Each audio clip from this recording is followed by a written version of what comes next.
Hi guys, welcome to the Cynthia Diaz podcast. It's pleasure that I finally launched this channel for you guys to learn about all things wedding and how you can improve your wedding. Today's episode is going to be about how I started in hopes to inspire you or in hopes that we can connect. Ever since I was little, I wanted to become a model or an actress. And I even did like a bunch of activities, events to grow into that career. And it's a journey that sometimes we're kind of like, why are we not succeeding in one field?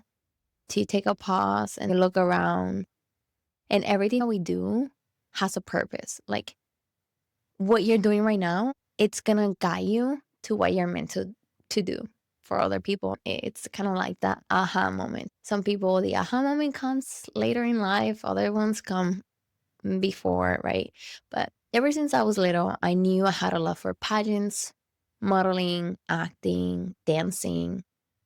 I didn't know which one my life was gonna go into, but I did expand on all of those fields. As I grew up, I wanted to do modeling.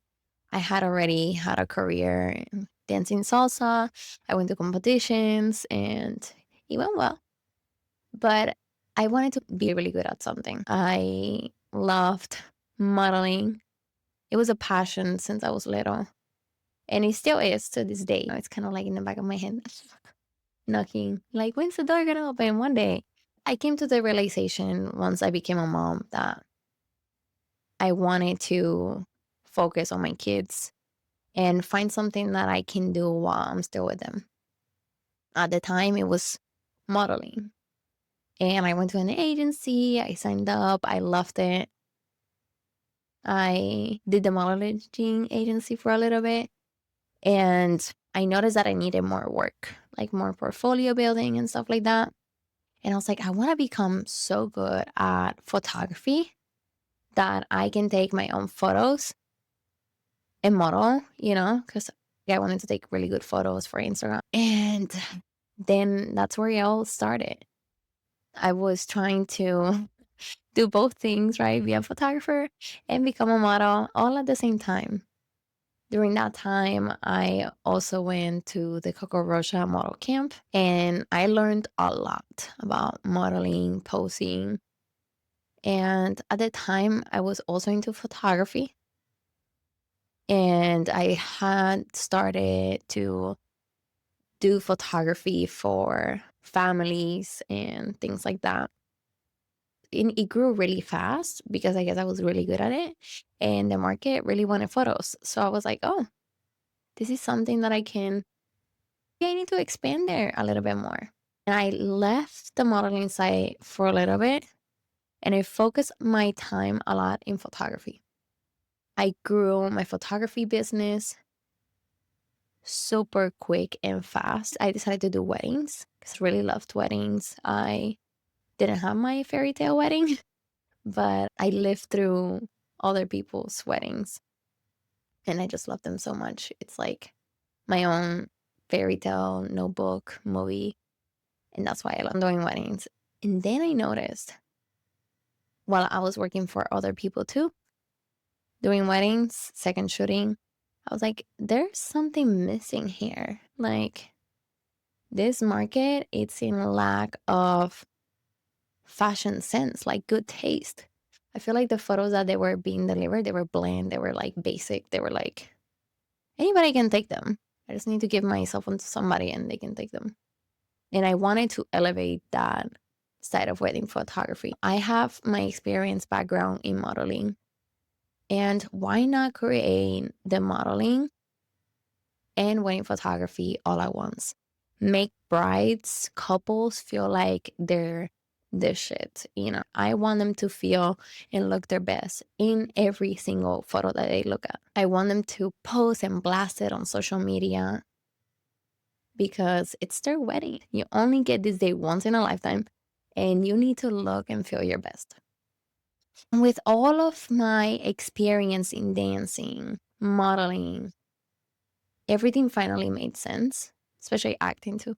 I was meant to service a need for my clients because it was a need. Ever since then, my business grew a lot. Everybody just came running to the door.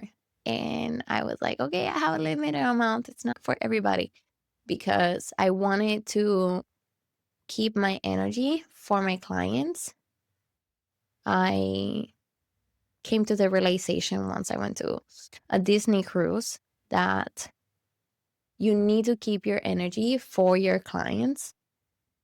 I was having the most amazing time. The service was like amazing, right? But every once in a while, I will notice that my servers were extremely tired, looked overworked. And it made me feel bad for them. Even though they had a big smile, I could tell that they were suffering. And it made me feel uncomfortable, even though they were giving me the best experience. So after that, I took that in and I was like, if I want to service my couples better, I need to limit the amount of weddings that I do because I don't want to be overworked, tired. It's not the creative space that I want to be at. And to be creative, I need to restore my energy. And that's how we have gotten to where we are. Booking only 12 weddings a year. The moment I fell in love for photography was when I was doing photo shoots for the agency. And then the photographer will tell me like, look what we have done. And every time I would see myself in the camera, it was just amazing. Touching the camera, the equipment, it just felt nice, expensive. I was just like, whoa, I really like the camera. I love what it does. But it's the photographer, not the camera. It was really nice when I noticed that. And I was like, I want to be really good at photography too. The moment I realized that this was not just a passion, but a calling was when I saw the need and how many people wanted editorial wedding photography.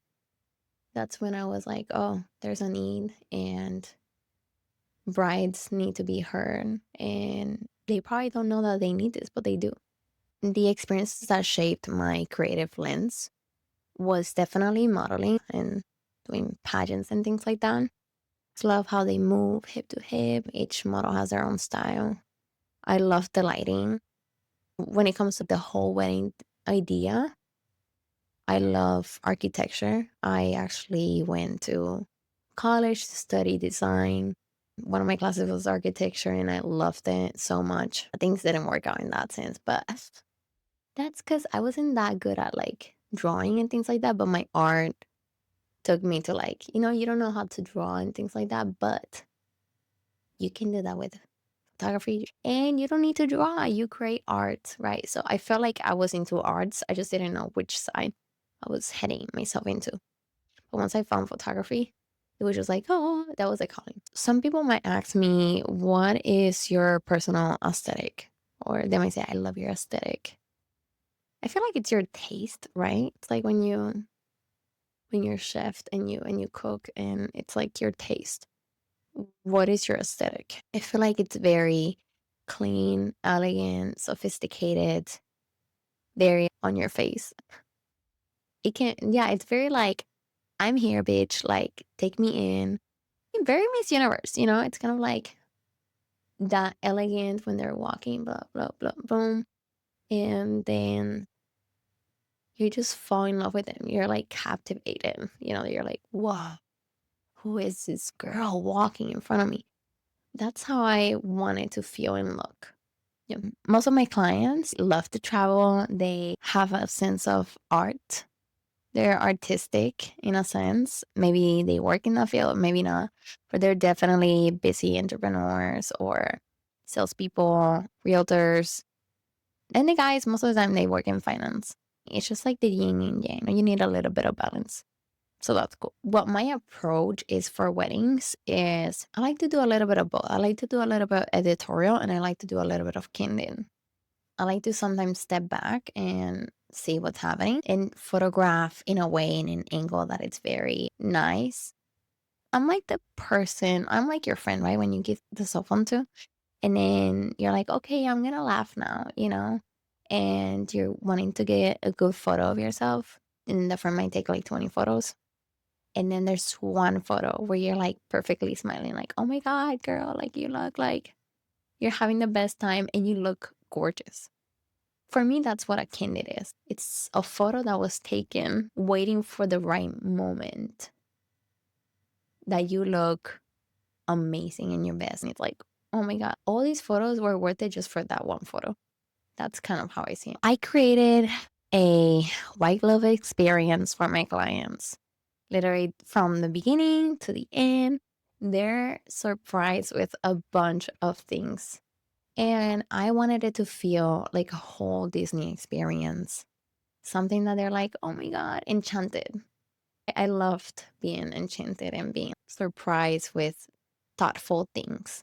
Also, my love language is acts of service. For me, if I'm not giving, I'm not loving. I like to give and do things for my clients. So a lot of people might describe me very like workaholic, but it's a good, healthy workaholic, you know. So the reason I wanted to start this podcast is because I wanted to provide my brides and all brides around the world a tool that they can relate to, or they can get inside information, how weddings work, what they need to look forward to. Because I mean, you get engaged, you got the guy, now what? What are you supposed to do after that? And yeah, so I want to give an insight to all brides that are getting married soon. And I thought creating a podcast would be beneficial to everybody. If this episode resonated with you, or you feel like it will resonate with somebody else and you want to share with them, feel free to do that. I am super excited to start connecting with you guys a little bit more and give you all the information that you could be wanting to know about weddings. My goal is for you guys to feel inspired and in control and confident that you know what you're doing planning your wedding. I'd love for you to subscribe, share this video. You can follow me on Instagram, Cynthia Diaz, for more behind the scenes. Thanks so much for tuning in today, and I'll see you on the next episode. Bye.